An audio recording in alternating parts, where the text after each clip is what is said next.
Welcome to Thoughts for Your Life's Journey podcast. In our series today, we will be exploring the Enneagram, which is about balancing the intelligence of the head, heart, and body and using them correctly.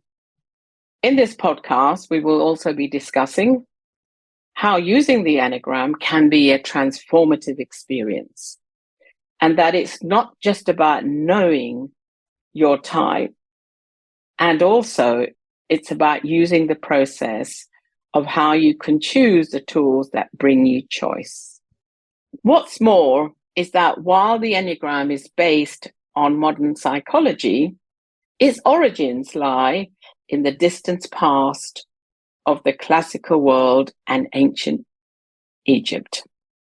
Today, I'm delighted to say I'm joined by Robert Hutchinson, a personal and professional development coach who specializes in the Enneagram-based self-awareness training to facilitate a transformative leadership development that is effective and sustainable. He helps clients decode their personality operating system through a unique combination of world-class coaching and powerful self-discovery training. Robert is also a co-founder of the Gay Happiness Project, a popular mental health well-being program for gay men. Alongside his credentials, Robert is researching the origin of the Enneagram in ancient Egypt. He has presented at conferences in Egypt, Europe, and has written articles on the use of the Enneagram. Welcome, Robert. Thanks for inviting me, Nita. It's lovely to be here. Have I missed anything in terms of your intro at all? I don't think so. I think you've got everything nicely covered there. Okay, great. Well, I'm really looking forward to this conversation, Robert, because whilst I know a little bit about the Enneagram, I'm sure I will learn a lot more. So firstly, my curiosity is around, what is the Enneagram? Do a stupid version of what an Enneagram is, really. Yeah, sure. So the Enneagram is a symbol, and it's also a system of typology. So the symbol consists of a circle, and there are 9 points around the circle, which represent 9 typologies or 9 strategies for being an effective human being. The symbol has a circle.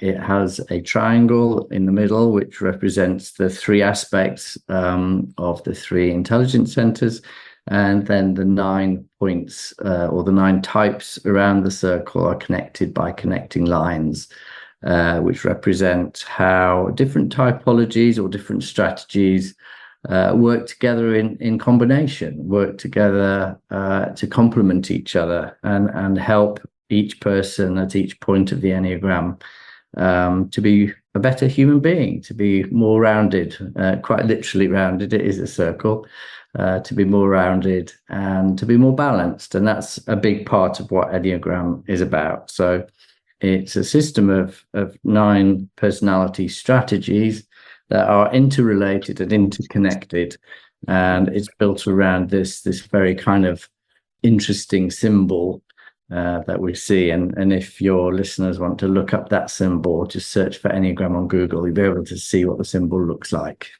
Great, lovely. So out of all the kind of tools that we can go and be trained in, what made you become interested in the Enneagram, Robert? Yeah, so I was training as a coach 10 years ago, and as part of that training, I was really interested in how people work. So I did pretty much every psychometric test going, and the Enneagram was one of them. And at that time, 10 years ago, it seemed to say a little bit about me, but it didn't connect with me. It didn't resonate with me. And then it came knocking on my door another time, and I thought I need to have a look again at this one because it keeps coming up. It's becoming more popular. So I had a consultation with an Enneagramologist in the States, and it was 90 minutes long, and I came off that call and I knew something had shifted. I knew something had permanently changed in the way that the Enneagram was describing my experience very, very precisely and very intimately. It was able to connect different aspects of my experience, different aspects of my personality, and the way the way they were structured together was so logical, and it seemed very practical as well. So I still remember that call from 2017. I came off it and knew that this was very different to any coaching training I'd done. I'd also done personal development. I'd done therapy, and it seemed to be speaking to something much more fundamental than I'd been able to get to through those other approaches.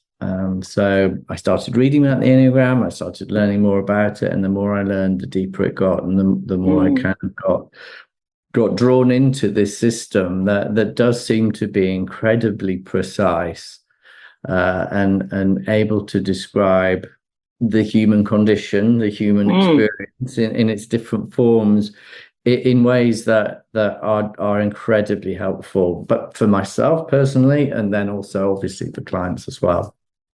So just being sort of digging around a little bit, I can hear the passion that's arisen from your wow, how it hit you. Can you give us a glimpse of, since 2017, what stayed with you that is still kind of resonating? Yeah, no, that is such a good question, because I think a lot of, there are a lot of quick fixes out there in the personal development and transformational market, if you like, and there isn't a quick fix. And an Enneagram is not about quick fix. It's about starting on a journey of self-observation. The Enneagram is incredibly precise, and it's brilliant at saying, look over here and pay attention to this. And it shows you what it can be really helpful for you to notice in terms of behavior, in terms of thinking, and in terms of emotional intelligence as well.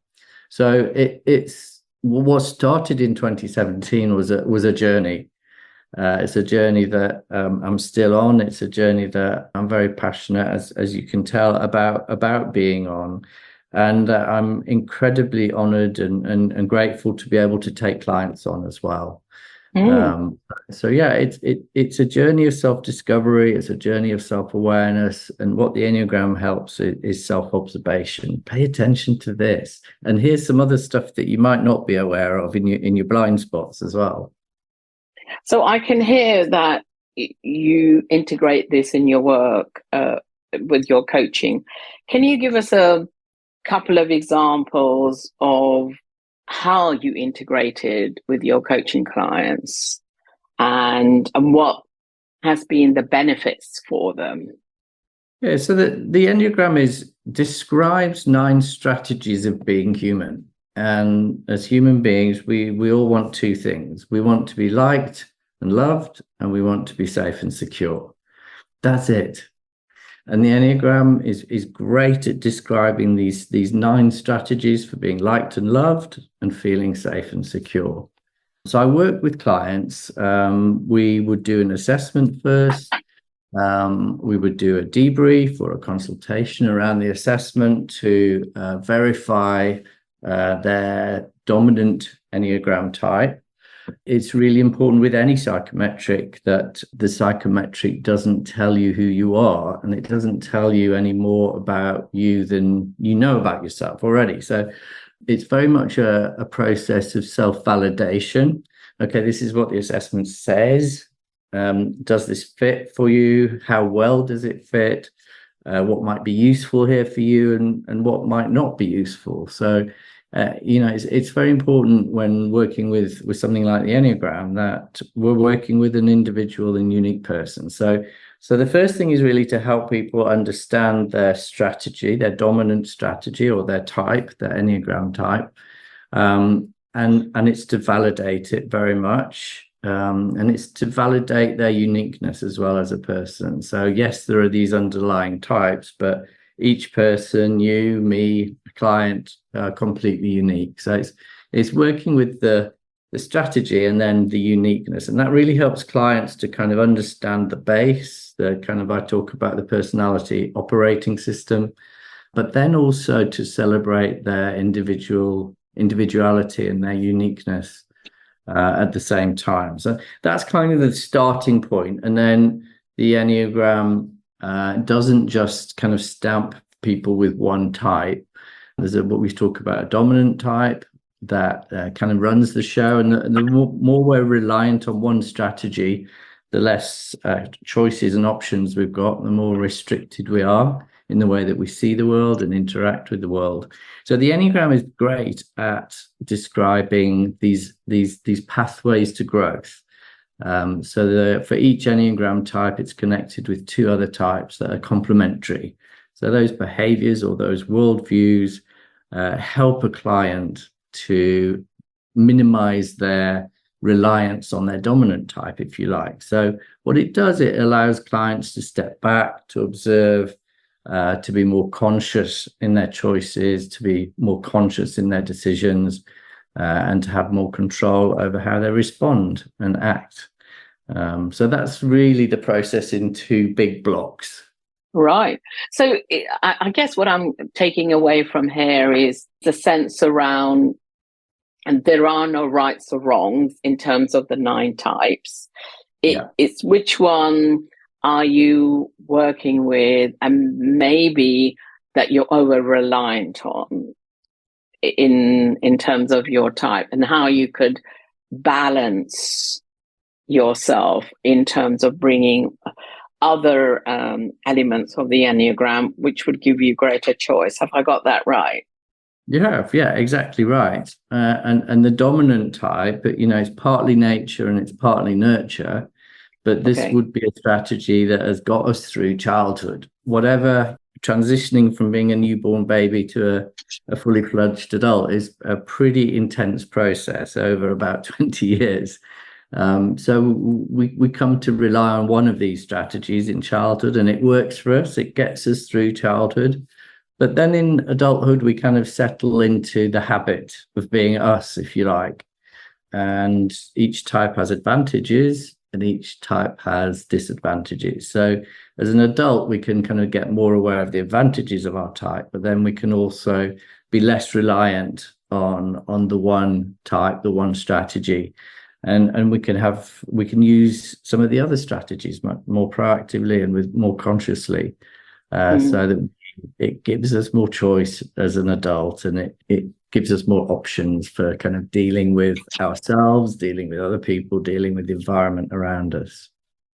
So also what it triggers for me, Robert, it is a sense around getting to know our shadow side as well. So as a part of the dominant side is, like with Jung's work and other sort of psychotherapeutic work, there is always the shadow side. So it's about bringing the shadow side more into the awareness, I think, as well, because certainly it often is hidden for us. Well, certainly for myself, I think.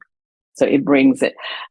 Another question that, when you're debriefing or when you're working with a client, how much resistance do people have around, oh no, this is not me? Or, I mean, you're saying that when you got your 90-minute feedback, you went, wow.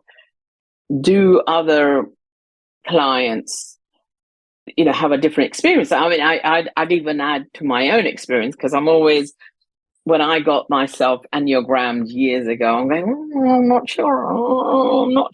I wonder if that was resistance, or I don't think it was about not knowing myself.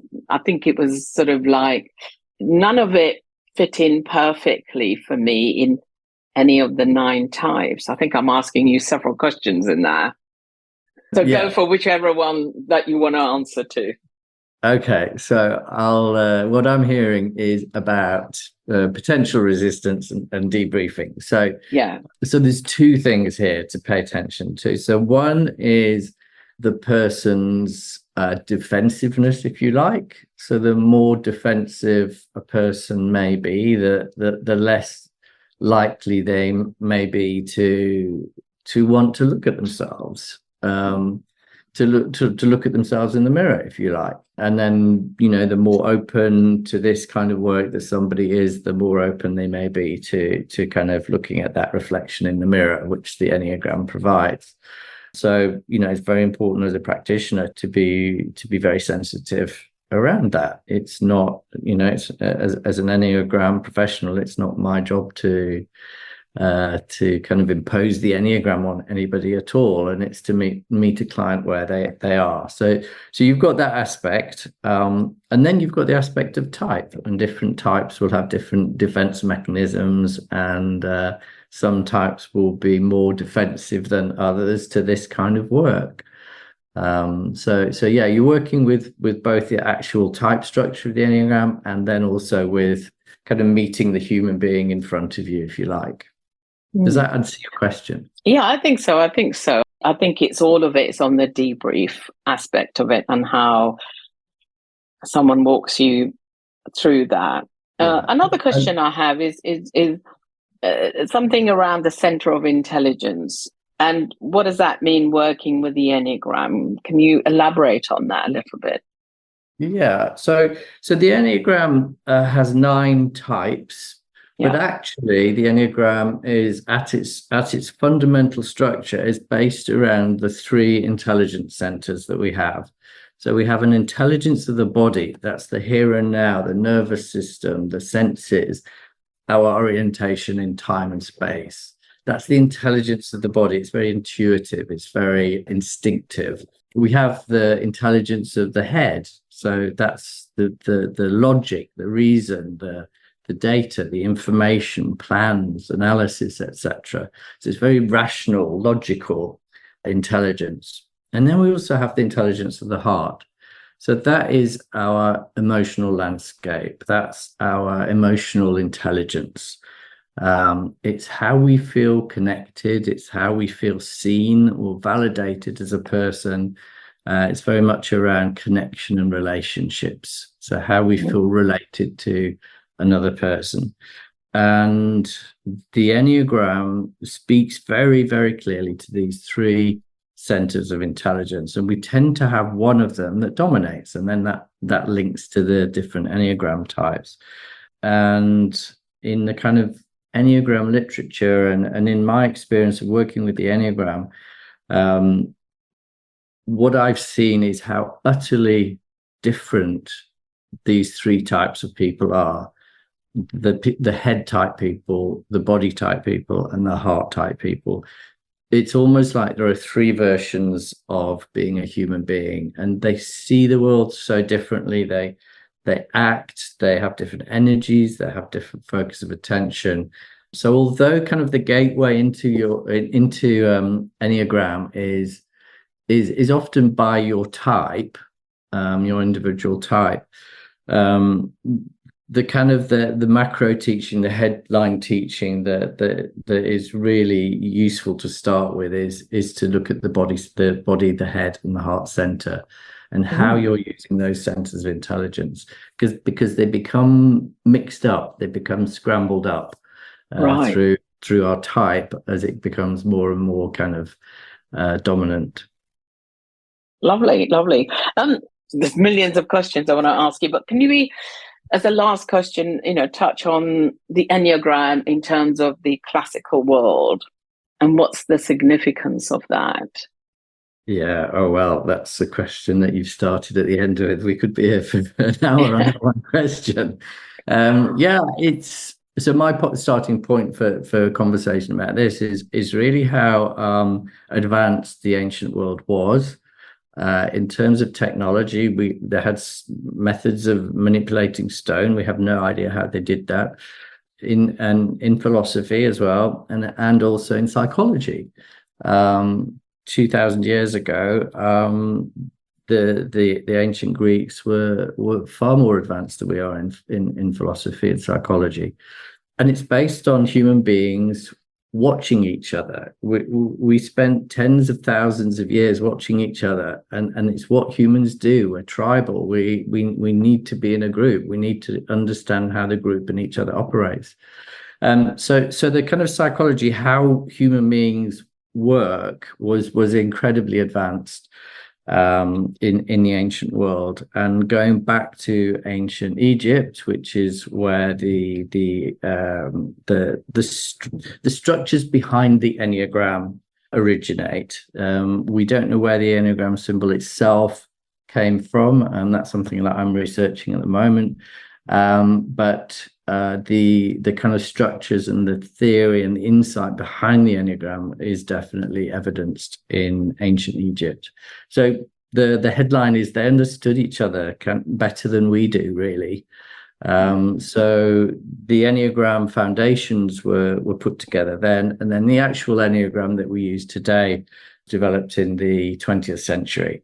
So It was brought to the West by someone called Gurdjieff, in the form of the symbol and the three centers, and then it was developed later on in the 60s and 70s.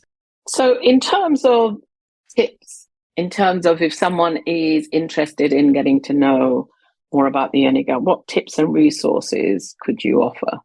Yeah, so you can do a free test online. There's plenty of free tests. They're okay. I would caveat that they're not always accurate, but it can be a good start to see if there seems to be a fit and whether it's interesting.